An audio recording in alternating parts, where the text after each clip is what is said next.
Hello everyone, I am Jyoti Chauhan. इस वीडियो में मैं आपको बताने वाली हूँ रिप्रेजेंटेशन ऑफ अ सेट।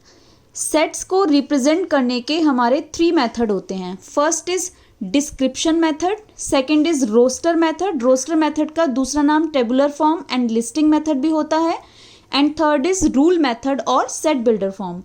इस वीडियो में मैं आपको केवल 2 ही मेथड डिस्क्राइब करूंगी। थर्ड मेथड के लिए मैं सेपरेट वीडियो बना दूंगी। So let's start. First method is description method. Description method, जैसे कि आपको नाम से ही पता लग रहा है, इसमें हम एलिमेंट्स को डिस्क्राइब करके लिखते हैं, डिस्क्रिप्शन फॉर्म में लिखते हैं। एंड सेकंड डिस्क्रिप्शन, जो भी हम एलिमेंट्स का डिस्क्रिप्शन लिखते हैं उनको हम करली ब्रैकेट से क्लोज कर देते हैं। ओके, तो इसको मैं एग्जांपल से एक समझाती हूँ। The set of whole numbers less than 12। हमें सेट बनाना है होल नंबर्स जो कि 12 से कम हैं। तो आप क्या लिखेंगे आंसर में? सबसे पहले आप करली ब्रैकेट लगाएंगे और आपको डिस्क्रिप्शन लिखना है whole number less than 10, then curly bracket close. Second, the set of all days in a week. इसको आपको डिस्क्रिप्शन मेथड में लिखना है, तो आप कैसे लिखेंगे? आप करली ब्रैकेट लगाएंगे। आपको किसका सेट लिखना है? वीक के सारे डेज का। तो आप सिंपल डिस्क्रिप्शन फॉर्म में लिख देंगे all days of a week या in a week, then curly bracket close. तो this is the description method. It is very easy, ये आपको समझ में आ गया होगा। Now second method is roster method. Roster method को हम टेबुलर फॉर्म और लिस्टिंग मेथड भी कहते हैं। ओके, इसमें हमारे कुछ पॉइंट्स होते हैं। इसमें आपको नाम से क्लियर समझ आ रहा होगा, इसमें हम लिस्ट बनाते हैं, लिस्टिंग करते हैं, लिस्ट बनाते हैं, उनके बीच में कॉमास का यूज़ करते हैं एंड देन करली ब्रैकेट से क्लोज कर देते हैं। इसको भी हम एक एग्जांपल से समझते हैं। मैंने एग्जांपल दिया, set of all letters in the word Prince. Prince के सारे लेटर्स का सेट आपको लिखना है रोस्टर मेथड में और टेबुलर फॉर्म में और लिस्टिंग मेथड। किसी भी नाम से आपको पूछ सकता है, आपको पता होना चाहिए इन तीनों नाम का एक ही मतलब है कि आपको इसको लिस्टिंग मेथड में करना है। तो सबसे पहले आप सेट का नाम लिखेंगे कैपिटल लेटर से। आप लिखना चाहे तो लिखिए, नहीं लिखना चाहे तो भी कोई बात नहीं है। मैंने लिखा है, सेट का नाम कैपिटल लेटर में दिया है, then equals to, then curly bracket. अब आपको इस वर्ड को लिखना है लिस्टिंग मेथड में। तो आप क्या करेंगे? सभी लेटर्स आप लिखेंगे PRINCE, इनके बीच में आप कॉमा लगा देंगे एंड करली ब्रैकेट से क्लोज कर देंगे। This is called roster method. Now second example is set of even natural number less than 12। आपको सेट बनाना है, आपको सेट बनाना है उन नंबर्स का जो नेचुरल भी होने चाहिए, इवन भी होने चाहिए और साथ ही 12 से छोटे होने चाहिए। तो आप कैसे बनाएंगे? सबसे पहले आप सेट का नाम देंगे, कैपिटल लेटर कोई भी दे सकते हैं, मैंने B लिया है, B equals to, then curly bracket start. Natural numbers हमारे 1 से स्टार्ट होते हैं। 0 is not a natural number. Okay, तो नेचुरल नंबर हमारे 1 से स्टार्ट होते हैं। तो 1 तो है, वो तो ऑड है। तो 1 के बाद क्या आता है? 2। तो 2 हमारा सबसे पहला इवन नेचुरल नंबर है। 2 से स्टार्ट करेंगे, 3 हमारा ऑड है, फिर 4 लिखेंगे, 5 ऑड है, 6 लिखेंगे, 7 ऑड है, 8 लिखेंगे, 9 आपका ऑड है, 10 लिखेंगे, 11 आपका ऑड है और 12 तो हमें लिखना ही नहीं है क्योंकि उसने बोला है लेस देन 12। अगर वो यहाँ बोलता less than and equals to 12, तब आप इसमें 12 भी इंक्लूड करते। I hope you all understand. तो this is the set of even natural number less than 12। अब आपको कुछ रूल्स मैं आपको समझा देती हूँ। सबसे पहला रूल है हमारा, order of listing of element can be change. जब आप लिस्टिंग मेथड का यूज करते हैं तो आप उसके एलिमेंट्स के ऑर्डर को आप चेंज भी कर सकते हैं। ऑर्डर का मतलब होता है उनकी जगह को चेंज करना। जैसे मैं आपको एक एग्जांपल से समझाती हूँ। आपने एक एग्जांपल लिया 2 3 4, आप इसकी 2 3 4 की जगह को 4 3 2 या 3 2 4, इस तरह से आप इनके ऑर्डर को चेंज कर सकते हैं। ऐसा कोई रूल नहीं है कि आपको जो भी एलिमेंट्स लिखने हैं वो सारे इंक्रीजिंग में ही होने चाहिए या डिक्रीजिंग में ही होने चाहिए। तो आप लिस्टिंग जब करते हैं तो आप उनके ऑर्डर को चेंज कर सकते हैं। Second, 1 or more element are repeated, you will write repeated element only one time। अगर आपके किसी भी जब आप लिस्टिंग मेथड का यूज़ करते हैं और आप उसमें कोई एलिमेंट रिपीट हो रहा है तो आप रिपीटेड जो भी एलिमेंट है उसको केवल वन टाइम लिखेंगे। तो इसे एग्जाम्पल से समझते हैं। सेट ऑफ वर्ड स्कूल, आपको एक वर्ड दे रखा है स्कूल, इसको लिस्टिंग मेथड से करना है। सबसे पहले आपने सेट का नाम दिया, सेट का नाम कैपिटल लेटर में होता है, आप कुछ भी दे सकते हैं, मैंने ए दिया, A equals to, then curly bracket start. अब आप स्कूल को लिस्टिंग मेथड में लिखेंगे तो सभी आप अल्फ़ाबेट के बाद कॉमा लगाएंगे, S comma C comma H comma O comma again O is there. तो ओ आप रिपीटेड एलिमेंट है तो ओ आपको केवल वन टाइम लिखना है, तो यहाँ पर ओ आपका वन टाइम आएगा, then comma, then last L, then curly bracket close. So this is the listing method.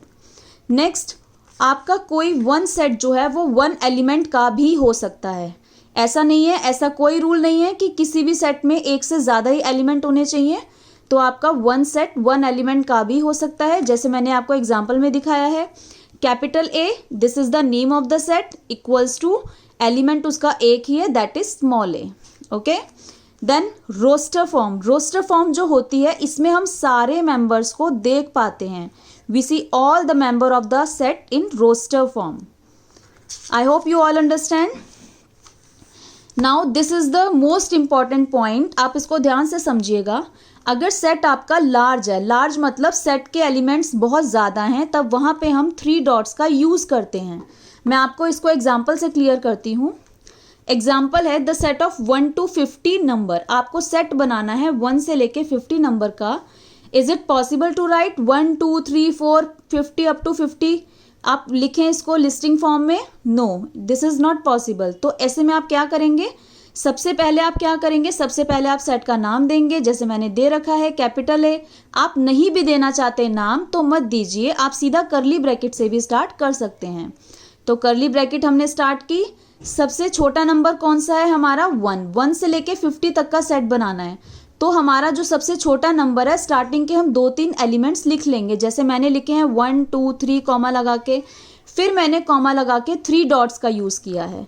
इस 3 डॉट्स का मतलब है कि ये काउंटिंग ऐसे ही कंटिन्यू होती रहेगी और उसके बाद लास्ट के 2 या 3 एलिमेंट हम लिख देंगे। तो लास्ट नंबर यहाँ पे 50 है, तो 50 से पहले 2 या 3 आप लिख लीजिए। मैंने 2 एलिमेंट लिखे हैं, जैसे 49 50, देन कर्ली ब्रैकेट क्लोज। तो ये बहुत अच्छा तरीका है। आपको अगर कोई बहुत बड़ा, बहुत सेट कोई लार्ज नंबर का है तो वहाँ आप इस तरह से 3 डॉट्स का यूज़ करके आसानी से उसे लिस्टिंग फॉर्म में कन्वर्ट कर सकते हैं। Now next, some standard set of number. कुछ नंबर्स, कुछ अल्फ़ाबेट हमारे फिक्स होते हैं, इसीलिए उनको स्टैंडर्ड सेट बोला जाता है। ये स्टैंडर्ड सेट का मतलब है ये ऑल ओवर वर्ड में हम सेम अल्फ़ाबेट यूज़ करते हैं। जैसे number 1, the set N of natural numbers. Natural numbers के लिए ऑल ओवर वर्ड में कौन सा अल्फ़ाबेट यूज़ होता है? एन। ओके, तो N represent natural number. Capital N अगर आपको किसी क्वेश्चन में लिखा आता है कैपिटल एन, तो आप समझ जाइए यहाँ पे एन रिप्रेजेंट कर रहा है नेचुरल नंबर को। अब आप उसे लिस्टिंग मेथड में कैसे दिखाएंगे? Capital N equals to curly bracket, then 1 2 3 comma लगा के and so on, curly bracket close. Natural number हमेशा 1 से स्टार्ट होते हैं, तो 1 2 3 and then curly bracket close. Then next, the set W of whole number. Whole number के लिए हम कौन सा अल्फ़ाबेट यूज़ करते हैं? W, capital W। Capital W equals to curly bracket start. Whole number हमेशा 0 से स्टार्ट होते हैं और नेचुरल नंबर हमेशा 1 से स्टार्ट होते हैं। 0 होल नंबर में आता है, 0 नेचुरल नंबर में नहीं आता, तो इसमें मिस्टेक कभी मत करिएगा। तो होल नंबर 0 से स्टार्ट होते हैं, 0 1 2 3 कॉमा लगाया and 3 dots, curly bracket close. Okay, now next, the set I और Z ऑफ इंटीजर्स। इंटीजर्स के लिए हम कौन सा अल्फ़ाबेट यूज़ करते हैं? कैपिटल I और कैपिटल Z। ये दोनों ही अल्फ़ाबेट इंटीजर्स को रिप्रेजेंट करता है। Capital I equals to curly bracket, integers में हमारे negative numbers, positive numbers including 0 सब होता है। तो हम इसको कैसे रिप्रेजेंट करेंगे? सबसे पहले हम स्टार्टिंग के पहले नेगेटिव नंबर लिख लेंगे, -1 -2 -3 एंड 3 डॉट्स। उसके बाद हमारा 0 आएगा, उसके बाद फिर पॉजिटिव नंबर स्टार्ट हो जाएंगे, 1 2 3 एंड 3 डॉट्स। 3 डॉट्स का मतलब है ये पॉजिटिव नंबर आगे कंटिन्यू होते रहेंगे और यहाँ पर नेगेटिव नंबर भी आगे कंटिन्यू होते रहेंगे, तो ये सारे नंबर्स आपके क्या कहलाते हैं, integers. Next, the set E of even integers. Even integers के लिए हम कौन सा अल्फ़ाबेट यूज करते हैं, capital E. Capital E represent even integers. Even integers E equals to, अब इवन नंबर है तो इवन नंबर आपको पता ही है, तो इवन इंटीजर्स है तो इंटीजर्स का मतलब वो नेगेटिव भी हो सकते हैं। तो सबसे पहले स्टार्टिंग के कुछ नेगेटिव नंबर ले लेते हैं। -1 तो नहीं होगा क्योंकि वो ऑड है, तो -2, -4 ऐसे ही 3 डॉट लगा दिया, then 0, then +2, 4, 6 and 3 dots and bracket close. These are the set of even integers. I hope you all understand. Next, the set O of odd integers. Odd integers को रिप्रेजेंट करने के लिए हम कौन सा अल्फ़ाबेट यूज करते हैं, capital O। Capital O equals to curly bracket start. अब आप पहले, क्योंकि इंटीजर्स हैं तो नेगेटिव और पॉजिटिव दोनों ही नंबर आएंगे, तो सबसे पहले हम नेगेटिव नंबर ले लेंगे स्टार्टिंग के, -1, -3, 3 डॉट्स, फिर हम 0 आपका नहीं लेंगे क्योंकि 0 तो आपका इवन नंबर है, फिर आप +1, 3, 5 एंड 3 डॉट्स। इस तरह से आपके ऑड इंटीजर्स कंटिन्यू हो जाएंगे। Now last, the set P of prime numbers. Prime numbers के लिए हम कौन सा अल्फ़ाबेट रिप्रेजेंट करते हैं, P। प्राइम नंबर्स P से रिप्रेजेंट होगा। P equals to curly bracket start. Prime numbers आपको पता ही है, प्राइम नंबर्स वो होते हैं जो 1 या अपनी टेबल से डिविजिबल होते हैं, जिसके 2 फैक्टर्स होते हैं, या हम ये कह सकते हैं जो केवल 1 या अपनी ही टेबल में आते हैं और किसी टेबल में नहीं आते। सबसे पहला नंबर जैसे 1 जो है वो केवल 1 की टेबल में आता है, इसलिए 1 का केवल एक ही फैक्टर होता है, इसलिए 1 आपका प्राइम नंबर नहीं है। प्राइम नंबर के लिए 2 फैक्टर होने कंपलसरी हैं, एक 1 और एक वो खुद अपनी टेबल में। जैसे आपका सबसे पहला प्राइम नंबर है 2 जो है वो 1 की टेबल में आता है और 2 अपनी टेबल में आता है, 2 इसके अलावा किसी टेबल में नहीं आता, तो 2 इज़ अ प्राइम नंबर। तो ऐसे आप प्राइम नंबर्स लिखेंगे 2, 3, 5, 7 और 3 डॉट्स करके कर्ली ब्रैकेट क्लोज कर देंगे। सो this is the set of prime number. I hope you all understand. Thank you.